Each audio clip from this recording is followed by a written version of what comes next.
Hello बच्चों, नमस्कार। मैं Rajmohan Meena, assistant professor in zoology. आज हम इस वीडियो के अंतर्गत बीएससी सेकेंड ईयर जूलॉजी के पेपर 3 का एक टॉपिक एंटीजन एंटीबॉडी रिएक्शंस के बारे में अध्ययन करेंगे। तो जैसा कि बच्चों आपको पता है कि इससे पहले के वीडियोज में हमने एंटीजन और एंटीबॉडी के बारे में अध्ययन किया था कि एंटीजन कितने प्रकार के होते हैं, एंटीजन की एंटीजेनिसिटी होती है वो किसके द्वारा निर्धारित होती है के बारे में अध्ययन किया था। इसी प्रकार एंटीबॉडी होती है, उसकी स्ट्रक्चर के बारे में हमने पूर्व में अध्ययन किया है और एंटीबॉडी का क्लासिफिकेशन भी क्या है हमने जाना था। तो आज हम देखते हैं कि किस प्रकार से एंटीजन एंटीबॉडी होती है, उनके अंतर्गत अभिक्रियाएं होती है। सामान्यतः एंटीजन और एंटीबॉडी के मध्य होने वाली क्रियाओं को हम जिस प्रकार से केमिस्ट्री के अंतर्गत हम एंजाइम और सबस्ट्रेट के मध्य में जो रिलेशनशिप होता है, सेम उसी प्रकार एंटीजन एंटीबॉडी के मध्य में भी अंतःक्रियाएं होती है। ये एंटीजन एंटीबॉडी के मध्य होने वाली क्रियाएं दो आणविक संयोजन होता है, दो अणुओं के मध्य संयोजन होता है और इनके मध्य में होने वाला जो संयोजन होता है वो द्विदिशीय वाई डायरेक्शनल प्रकार का होता है। अतः एंटीजन एवं एंटीबॉडी के मध्य होने वाली अंत्यक्रियाओं के मध्य एंटीजन के निर्धारक स्थल डिटरमाइनिंग साइट्स, जिन्हें हमने एपिटॉप कहा था, उसी प्रकार एंटीबॉडी जो एंटीजन से बाइंड करती है उनको पैराटॉप नाम दिया था, के मध्य में असहसंयोजी अंतःक्रियाएं होती है। इन अंतःक्रियाओं में हाइड्रोजन बंध, आयनिक बंध, जल विरागी अंतःक्रियाएं एवं वांडर वाल अंतःक्रियाएं संपन्न होती है। तो इस प्रकार से ये विभिन्न प्रकार के बंध होते हैं, एंटीजन एंटीबॉडी अभिक्रियाओं के मध्य में बनते हैं। तथा अब हम देखते हैं कि जो एंटीजन एंटीबॉडी की अभिक्रियाएं होती है, इनके मध्य कितने प्रकार की अभिक्रियाएं होती है। तो सामान्यतः हम एंटीजन एंटीबॉडी की अभिक्रियाओं के अंतर्गत 6 प्रकार की अभिक्रियाओं के बारे में पढ़ते हैं, जो इस प्रकार है। Antigen antibody reactions mainly 6 types. पहला है प्रेसिपिटेशन, दूसरा है agglutination, neutralization, opsonization, phagocytosis, complement systems. तो हम इस वीडियो के अंतर्गत एक एक अभिक्रियाओं का अध्ययन करेंगे। तो आज इस वीडियो के अंतर्गत हम 3 अभिक्रियाओं प्रेसिपिटेशन, एग्लूटिनेशन और न्यूट्रलाइजेशन, इन 3 के बारे में अध्ययन करेंगे। बाकी की 3 अभिक्रियाओं को नेक्स्ट वीडियो के अंतर्गत हम पढ़ेंगे। तो आओ हम प्रेसिपिटेशन अभिक्रिया के बारे में पढ़ते हैं। अपक्षेपण या प्रेसिपिटेशन एंटीबॉडी एवं जलीय माध्यम में घुलनशील एंटीजन के मध्य अंतःक्रिया के कारण एक जालक या लैटिस का निर्माण होता है, जो धीरे धीरे दृश्य अपक्षेप में परिवर्तित हो जाता है। अर्थात एंटीजन और एंटीबॉडी के मध्य होने वाली अभिक्रियाएं होती है।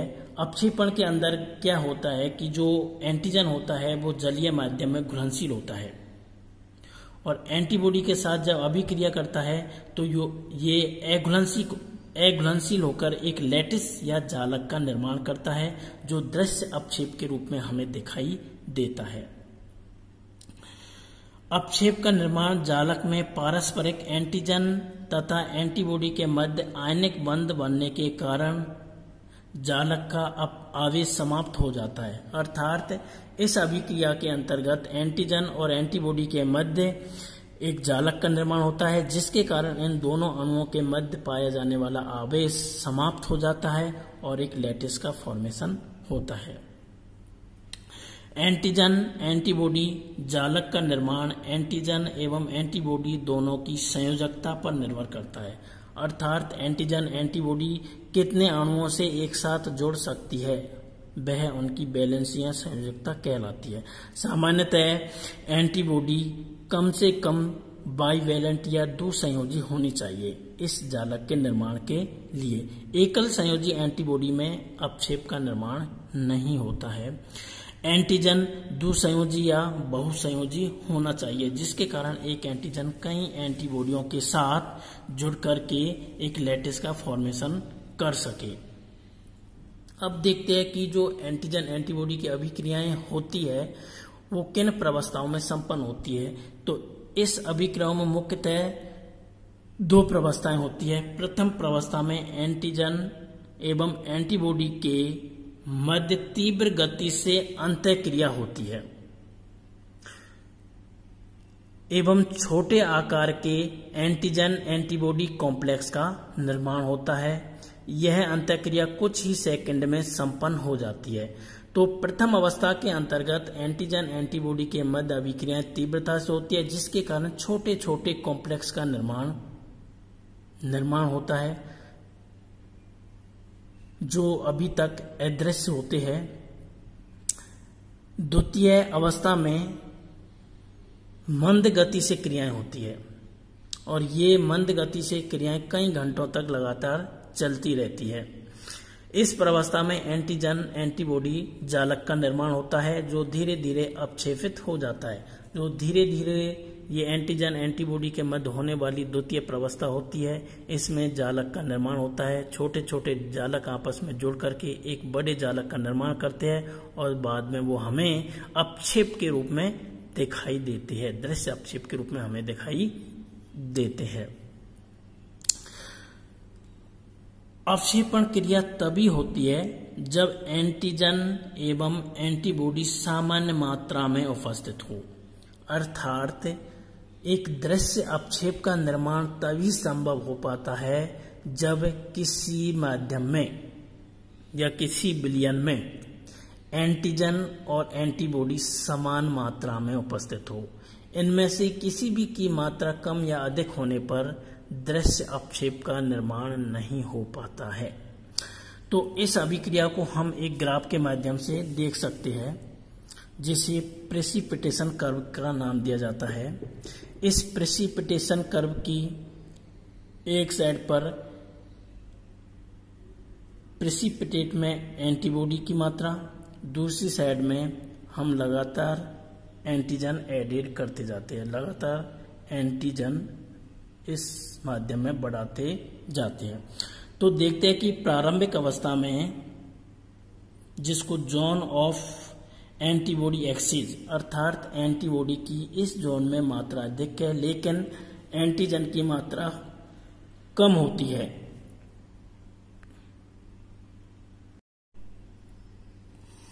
इस अपक्षेपण अभिक्रिया में प्रेसिपिटेशन कर्व के अंतर्गत जब प्रारंभिक अवस्था में एंटीबॉडी की मात्रा अधिक होती है, एंटीजन की मात्रा कम होती है, तो दृश्य अपक्षेप का निर्माण नहीं हो पाता है। अब धीरे धीरे इस एक्सिस एंटीबॉडी माध्यम में हम धीरे धीरे एंटीजन एडेड करते जाते हैं। तो जब एंटीजन और एंटीबॉडी की समान मात्रा उपस्थित होती है तो दृश्य अपक्षेप हमें दिखाई देता है, जिसे जोन ऑफ इक्विवेलेंसी कहते हैं। बाद में धीरे धीरे एंटीजन की मात्रा लगातार बढ़ती जाती है, उसके कंपैरिजन में एंटीबॉडी की मात्रा कम होती जाती है, तो दृश्य अपक्षेप हमें दिखाई नहीं देता है। जो अपक्षेप होता है वो घुल जाता है। तो इस प्रकार से अपक्षेपण अभिक्रिया में एंटीजन और एंटीबॉडी का समान मात्रा में उपस्थित होना आवश्यक है। अब देखते हैं कि ये एंटीजन एंटीबॉडी की अपक्षेपण या प्रेसिपिटेशन अभिक्रियाएं होती है वो किन किन प्रकार के रोगों की जांच एवं संक्रमणों के प्रति प्रभावी होती है, इसको काम में लेते हैं, के बारे में जानते हैं। तो अपक्षेपण क्रिया का उपयोग एंटीजन के परीक्षण के लिए अथवा रोगी के संक्रमण की जांच के लिए किया जाता है। यह परीक्षण रक्त, वीर्य, भोजन विषाक्तता आदि के मामलों में भी किया जाने लगा है। अर्थात अपक्षेपण अभिक्रिया का जांच भोजन की विषाक्तता, रक्त की जांच आदि मामलों में प्रमुखता से किया जाता है। यह परीक्षण स्लाइड पर टेस्ट ट्यूब में अपक्षेप बनने की क्रिया या रिंग के बनने की क्रिया द्वारा किया जाता है। सामान्यतः इस प्रकार के परीक्षण होते हैं वो स्लाइड पर या टेस्ट ट्यूब के अंदर किए जाते हैं। तरल माध्यम की अपेक्षा जेल माध्यम में बना अपक्षेप स्थायी एवं स्पष्ट होता है। तरल माध्यम अत्यधिक लिक्विड होने के कारण इसके अंदर बना अपक्षेप शीघ्रता से घुल जाता है, लेकिन जेल हल्का गाढ़ा होने के कारण इसमें अपक्षेप होता है वो लंबे समय तक स्थायी होता है और स्पष्ट बनता है। इस प्रकार के अपक्षेप प्राप्त करने के लिए 1% एगार जेल माध्यम उपयोग में लिया जाता है, लेकिन आजकल आधुनिक विधियों द्वारा ये अभिक्रियाएं की जाने लगती है। आजकल आधुनिक तकनीक द्वारा इलेक्ट्रोफोरेसिस की मदद से यह क्रिया तीव्र एवं अधिक स्पष्ट की जाने लगी है।